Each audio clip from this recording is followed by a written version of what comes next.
Are your quests linear? Welcome to my channel. I focus on tabletop role-playing games, video games, and science fiction. The party needs to rescue the princess. To do that, they first must go defeat some monster and get the key, which then they can go and use the key to get into the next dungeon, because the key opens the dungeon where they can defeat that creature there to get the weapon, the magic sword that they can go and kill the dragon to rescue the princess. It's a linear quest, very linear. Lots of people do them. Doesn't mean they're not fun, but they're not very rich because you always have to do point A, then point B, then point C, and you've won the quest, completed the quest. Gets sort of, to me, sort of boring after a while because you always know what you're going to do. There may be plot twists and so on, but it's not as interesting as nonlinear quests. We'll get to that in a minute. But let's talk about how to make quests, even if they're linear, a little bit more interesting. So you need to get the key, the first thing, or you need to get some object or something. Rather than always have it that you have to go and kill something, consider the option where there's more than one way to complete the quest. That you can kill the creature, you can maybe bribe the creature and get it from him. You can maybe go talk to the creature and negotiate a different approach where you do something for the creature and then it will give you what you're looking for. That adds a bit more flavor.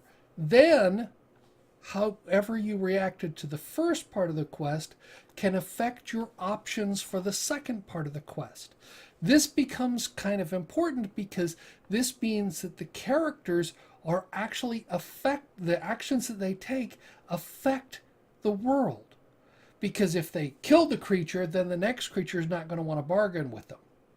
But if they bargained with the first creature, maybe the second creature will be more open to bargaining, or maybe he will still want to fight and backstab them or whatever. But there's a whole bunch of options to do that. So now you've taken still a linear quest. You have to do A, then you have to do B, then you have to do C, and to get to D. Instead, your actions affect how you solve the problem. Now, when I designed the world of Amoras, I actually laid out a very interesting approach.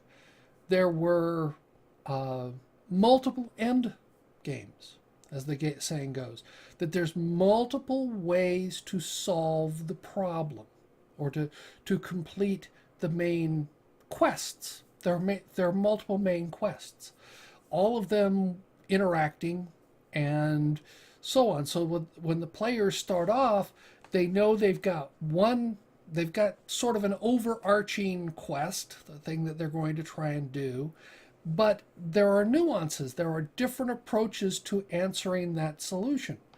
So there are multiple things they could do, different approaches they could take to do that, which led them down to multiple. I think I went from, you heard about 3 different solutions, and then the 3 introduced 5 secondary answers. So depending upon which path you went down of the 3, you would learn about another 3 of the 5.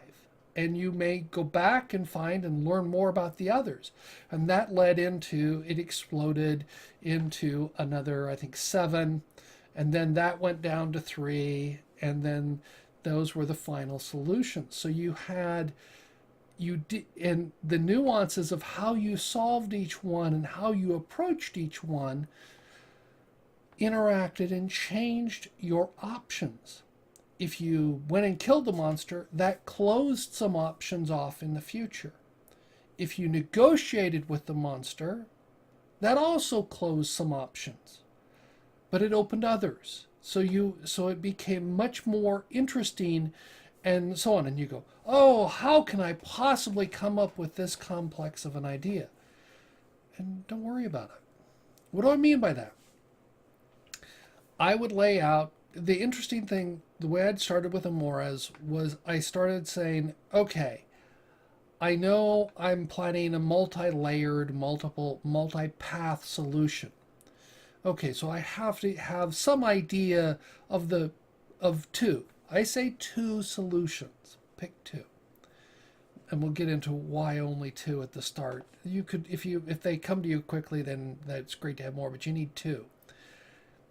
And then start planning your villains, your main NPCs or creatures or whatever.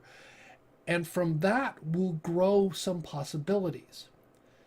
And I say that all of this is just outlined, just a little bit. It shouldn't take you more than an hour to lay out an entire campaign of this depth.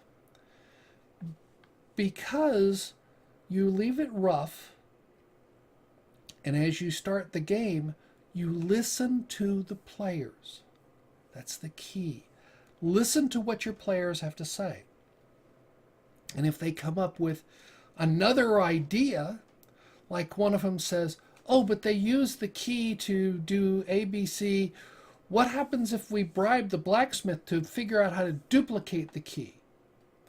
Well, that's an interesting approach. It's one that you didn't lay out, one that wasn't in your initial plans, but now the players have come up with a new approach that you figure out and go, well, how would that affect what I've planned? And how can I take advantage of that? So I can now put that in there as yet another approach, and you'll be surprised. When you do this, your players will give you much better ideas than you think of. One, there's more of them. Normally, most people play with more than one other player. So if you've got a group of 4 other players, they're outthinking you because there's 4 of them and there's one DM. So they come up with wild ideas and come up, but when they talk between themselves, and if you're just taking down notes frantically and coming up with ideas from what they're saying, and then when they approach you with something, a different way to do this, that's great. So instead of killing the monster, can I sneak in and steal it? Do a stealth approach as opposed to going in a full frontal assault. That's another approach. Or if they decide we're not going to steal it, we're going to try and convince the monster that it was already stolen. We're using various things to hide the thing that we're looking for from the creature, and we're going to try and make the creature leave so we can go in and steal it at ease. A whole bunch of different options gives you different approaches, and how they affect the following approaches is important, so that there's the interaction. But you no longer have to, I have to do A, I have to do B, I have to do C, I have to do D. Instead, there are 3 different things I could do at the start, and those lead to a whole bunch of other options that I have to think about. So think about creating nonlinear, where there's multiple paths through the dungeon, and or multiple paths through your quest. And it's sort of like multiple paths through the dungeon, too. It falls if you're just trying to solve a dungeon. There should be multiple ways in and multiple ways out. And if you do this to your quest, it adds a much more rich and nuanced world, where the actions of the characters actually have effect, and the thoughts of your players and ideas of your players can affect the direction of the campaign. So I'd like to hear your reactions and comments about this. Have you done this? Or do you prefer just the linear type approach? Or do you, what have you tried in the past, and what has succeeded and what has failed? So thank you for watching my video. I look forward to learning what you think about this video. Let me know in the comments below. I appreciate all your comments. If you like the video, give it a thumbs up. If you don't like the video, give me a thumbs down. I appreciate both forms of feedback. If you're new here and would like to subscribe, you can click on the icon on the left. If you're interested, there's more content on the right.